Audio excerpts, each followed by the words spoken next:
¿Qué tal a todos? ¿Cómo andan? Espero que estén muy bien. Yo soy el arquitecto Guillermo Roy. Lo que vamos a ver en este video, en esta especie de clase virtual, eh, de modalidad cuarentena, son los lineamientos teóricos y prácticos que vamos a necesitar, van a necesitar ustedes saber como para poder encarar el trabajo práctico número 2 de la materia. Es un trabajo práctico que viene a continuar lo aprendido en el trabajo número 1, en cuanto a elementos de dibujo, de representación y formas en las cuales se replantean un elemento en una obra, pero lo vamos a hacer ya en un espacio reducido de las viviendas con las que ustedes están trabajando, ¿sí? Esos espacios reducidos a los que me refiero son los núcleos húmedos, donde primero vamos a ver nosotros una teoría acerca de qué es un núcleo húmedo, a qué denominamos eso y qué aspectos tener en cuenta a la hora de diseñarlos, de proyectarlos y luego de ejecutarlos.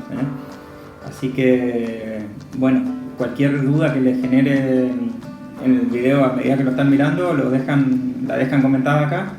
Cualquiera de nosotros la va a responder, ¿está? Así que ahora sí, arrancamos. Bien, cuando hablamos o nos referimos a núcleos húmedos en obras de arquitectura, en general nos estamos refiriendo a espacios adentro del edificio que contienen instalaciones y artefactos previstos como para el aprovisionamiento, distribución y deposición de fluidos. Generalmente estos fluidos, aguas, ya sean aguas servidas o aguas potables o aptas para consumo. Entonces, esta es más bien una definición que aplica a obras con destino residencial o de uso público en las que existen núcleos sanitarios, ya que también podemos encontrarnos en edificios por ahí, en industrias o en arquitectura hospitalaria. También podemos encontrarnos con espacios que contengan instalaciones y aprovisionamiento y evacuación de fluidos, pero estos no sean referidos a lo que nosotros específicamente estamos catalogando como núcleos húmedos. Como ejemplos más claros de núcleos húmedos, los vemos en las familias de baños, cocinas y lavaderos, ya sea esto en arquitectura domiciliaria, residencial, como también en edificios públicos, y también los podemos encontrar en edificios privados de gran escala como hoteles, clubes, etc. Nosotros nos vamos a centrar específicamente en aprender conceptos para poder replantear núcleos húmedos convencionales, ya sean estos de pequeña escala, como en el caso de viviendas, o de gran escala, como el caso de baterías sanitarias, como los que mencioné antes, que pueden darse en clubes, hospitales, escuelas, hoteles incluso, ese tipo de espacios. ¿Está? Bien. Lo aprenderemos con un espacio sencillo, que son los núcleos húmedos que ustedes tienen en sus legajos, pero esto lo pueden aplicar a cualquier tipo de espacio de núcleo húmedo más grande. Los conceptos no van a variar y la manera de replantear tampoco. Va a ser siempre la misma. Generalmente, a diferencia de otros tipos de espacios, dentro de la misma obra en la cual se encuentran alojados los núcleos húmedos, son los espacios que mayor incidencia presupuestaria tienen. Poseen artefactos sanitarios, griferías, marmolerías, entre otros elementos que encarecen mucho al espacio y suman también lo que son las instalaciones necesarias, que hacen que estos sean los espacios más costosos de la obra en relación a los metros cuadrados que poseen. No se olviden que en una vivienda a lo mejor un baño tiene como mucho 6 metros cuadrados, 7, y son espacios que si uno relaciona el costo que tiene realizarlos a ese tipo de espacios, van a notar que es muy superior al costo que puede tener, por ejemplo, un dormitorio, un estar o un garage. Así que hay que tener mucha precaución en cuanto a la ejecución de la obra, ya que son espacios muy costosos. Pueden llegar a costar hasta 3 y hasta 4 veces más por metro cuadrado que otro tipo de espacios dentro del mismo edificio. Antes de continuar, me gustaría que repasemos, para quienes no saben, a qué denominamos rubros o ítems, como para poder entender un poquitito a qué nos estamos refiriendo con que son espacios complejos. Bien.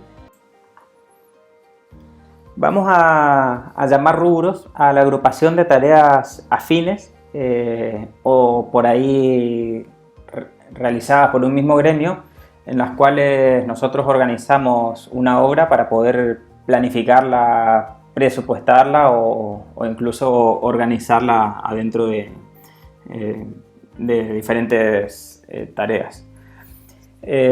Subrubros o ítems serían los grupos de tareas adentro de un mismo rubro.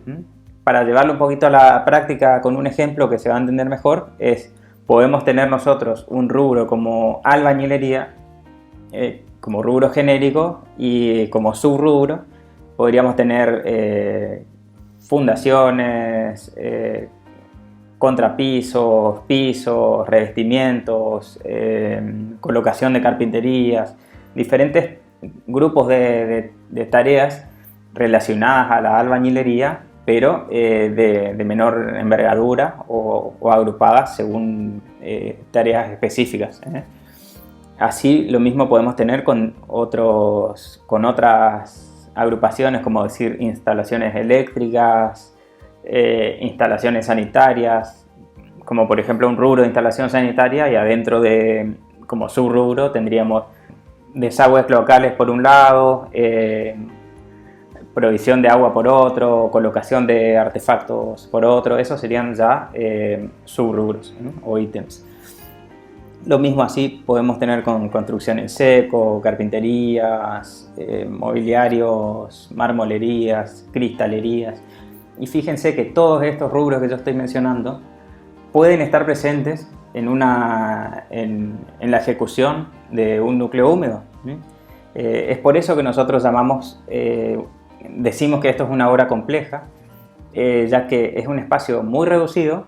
Imagínense un baño en la cual nosotros tengamos que tener albañilería, instalaciones eléctricas, instalaciones sanitarias, construcción en seco, carpinterías, cristalerías, marmolerías, entre un montón de tareas que hay que coordinarlas y no se tienen que chocar los gremios y tienen que planificarse de tal manera que puedan llevarse a cabo en tiempo y forma y con la menor cantidad de equivocaciones posibles.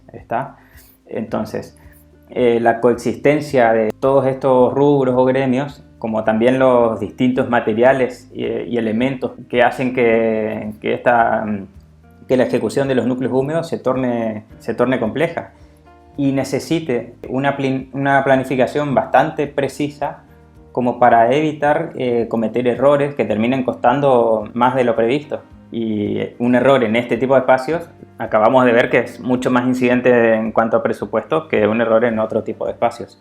Así que es por eso que para planificar esta obra se hace muy necesario contar con un plano que contenga toda la información que necesitan los diferentes gremios como para poder llevar a cabo la ejecución, evitando improvisaciones. A este plano es lo que nosotros lo vamos a llamar como replanteo de núcleos húmedos. Como se pueden ir imaginando, es un plano que a mí me conjuga el total de la información que yo necesitaré para llevarlo a cabo a la obra. Al fin y al cabo estamos haciendo esto siempre teniendo en cuenta que lo que hagamos lo podemos llevar a construir. Entonces, es necesario que yo como proyectista, tenga la visión completa y global de la información que necesito de todos los elementos que van a estar presentes en el núcleo sanitario.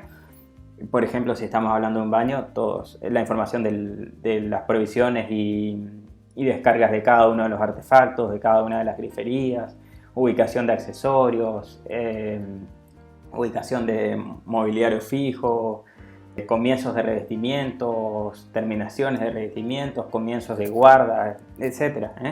Ubicación de bocas de iluminación, de centros, a dónde voy a iluminar a qué distancia voy a necesitar colocar un artefacto de iluminación de paramento. Toda esa información es la que yo tengo que tener perfectamente clarificada, como para después, en todo caso, plasmarla en un único plano o en diferentes planos, donde en el caso de yo trabajar con diferentes planos, digo, bueno, este va a ser el plano para el sanitarista y solamente le doy la información que necesita el sanitarista. Pero dentro de mi organización yo sé que la información que le estoy dando es la correcta para que ese tendido de instalación sanitaria no se choque, por ejemplo, con alguna otra instalación, con alguna otra necesidad de obra. Así que yo puedo llegar a tener la información completa e ir desmenuzándola para cada gremio o para cada jugador que necesite entrar en ese momento en la obra.